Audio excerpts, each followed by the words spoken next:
Hey, fifth grade, we're continuing to work with mentor sentences this week.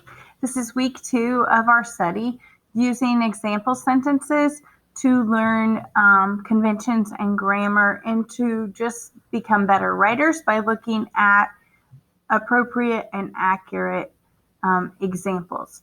So you can see in the assignment instructions that you're going to be doing a different task each day, Monday through Thursday, and then you will have a separate assignment on Friday that will involve an assessment, which will just check to see if you're hanging on to the information and knowledge that you're gaining through these little exercises that we're doing each day. So today, you should be completing the Monday Musings activity found on the top half of slide 2. So I'm going to go ahead and go to the document that you will find in your work. When you click on that, that's the mentor sentence. And then I do want to point out that I have included the video lessons and reference pages with this assignment as well. Obviously, you found that because you're watching this. So I'm going to start out by reading this week's mentor sentences. There's actually 2, and then we're going to talk about what you need to do to complete the Monday activity. He was glad for one thing. The rope was off his neck. That had given them an unfair advantage. But now that it was off, he would show them. All right, so you're supposed to make a list of all the things that you notice about this week's sentence. You're also supposed to use slide 1 to help you with that. So take a look and see what type of sentence it is. So you have a reference page in that other document that I pointed out before I jumped to this page that tells you the definitions and gives you examples of the type of sentence that it is. Then I want you to pay attention to the parts of speech. So after you've decided which type of sentence it is, we're moving on to part 2 of this list. What do you notice about the nouns, the verbs, the adjectives, the adverbs, the prepositions, etc.?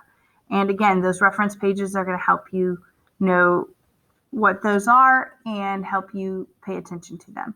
Punctuation, what type of sentence is it based on the punctuation? So this would be like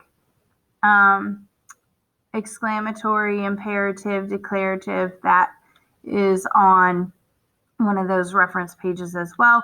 Also, if you notice a more advanced use of punctuation, this would be where you would point that out also. So if there were colons or semicolons, or if they're using dialogue or quotation marks, something that isn't your run-of-the-mill punctuation, then this would be where you would comment on that. Figurative language, you're just looking to see if you notice any. Some sentences do. Last week's sentence had figurative language. It used hyperbole. This week's may not.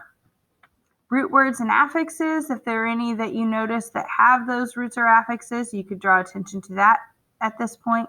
Capitalization, what do you notice about the capitalization and why did the author capitalize or phrase the words that they capitalize? So this would just be if it's something irregular. If it's just normal, then you don't necessarily have to draw attention to it. Then homophones, homonyms, homographs, heterographs, heteronyms, synonyms, and antonyms. This is where you're going to be looking for those things. And again, you're going to find that information on those reference pages. And then word choice or author's craft. Does the author have strong or weak word choice? Why did they use these words? Do they have a specific craft that is unique about their writings? This is also where you might talk about point of view too. Like if you can tell what point of view this is written in, or who the narrator is, or if the narrator is a character in the story, this is where you would point that out. So guys, you're taking all of that into consideration to complete Monday's activity. Let me get you back there. Okay, you're just going to go into this text box and type what you notice. So in just a minute, I'm going to have you push pause. I'm going to have you go do those things. And then I don't want you to come back to this video until and unpause it until you've really gone in depth through that list and made a list of all the things you notice about this sentence. Then come back and check and compare the notes that we discussed in class, because you guys are learning from home. Therefore, you're missing out on that interaction amongst classmates and teacher and just the discussion that happens in the classroom when we do this part. So go ahead and push pause now, and I'll see you back in a few minutes after you've made your list. All right, so we're back, and I'm just going to go over some notes that I made when I was discussing this, when I taught it in class, some things that we noticed. First of all, sentence number 1 is a compound sentence, and a compound sentence is any sentence that has more than one subject or more than one predicate. So when we think about subjects and predicates, subject would be your actor or the thing, and your predicate would be your action. So the subject is who or what is doing the action, okay? And if you have more than one subject, then it's going to be a compound sentence. Or if you have more than one predicate, it's going to be a compound sentence. So if we look at the first sentence, he was glad for one thing. The rope was off his neck. Okay, you have one actor, so you have one subject, he, and then you have 2 predicates. So you've got a compound predicate because he is glad, and I'm sorry, you don't have 2 predicates. You have 2 subjects. I apologize. So you have he, and then you also have the rope. These are 2 subjects. And so you have a compound subject, and then you have the predicate, he was glad that the rope is off his neck. Okay, so you have the rope, and then you have he. So this makes it a compound sentence because you have 2 subjects.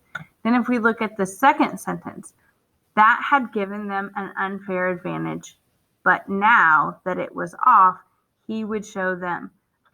Here we also have a compound predicate as well.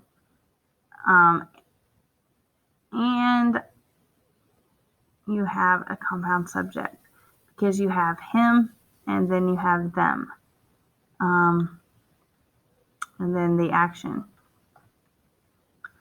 So both of these are compound sentences. You can see that in my notes. The other thing we talked about was that there is a colon right here after thing, and then there's also a semicolon.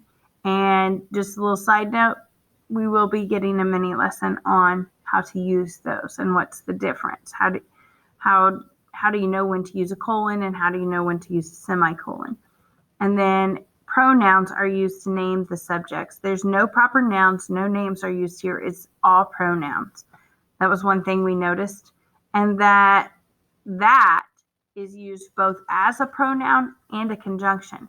It's used as a pronoun here, that, and then it's used as a conjunction here, where it says now that it was. This sentence is written in first person point of view. So the character or the narrator is a character in the story. And then one of my students said they thought maybe the character that's telling the story is a dog, because they kind of knew a little bit about Call of the Wild. They knew that there were dogs involved in this story. And then they used the clue that there was a rope around his neck. So they made the connection, like leashes or sled dogs, that this narrator could possibly be a dog. So that's what we have for our Monday musings. We'll continue to build our knowledge about this sentence tomorrow. If you have any questions or need any help, don't hesitate to reach out and let me know. Guys, I would like for you to add these things to your notes as well if you didn't already have them. All right. I hope to see you in person very soon. I love and miss you.